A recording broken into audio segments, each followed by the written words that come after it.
Hello mga katotoo! So welcome again sa aking daily video. So eksena natin sa araw na ito ay bibili ng phone yung mayaman kong friend, Emerald.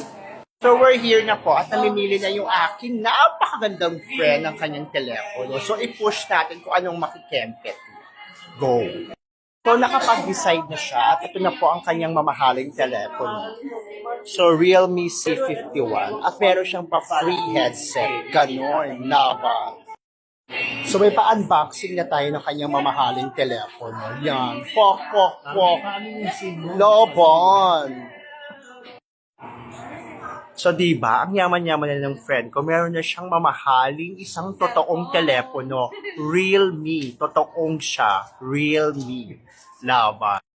So yun na nga, so nakabili na siya ng kanyang mamahaling phone. O diba? Ang perfect. So yun na nga, so nakabili na ng mamahaling phone yung friendship ko. Ayan siya. O, diba? Siya na ang pinakamayaman. Ayun lamang po and thank you again for watching and see you again for my next video. Bye!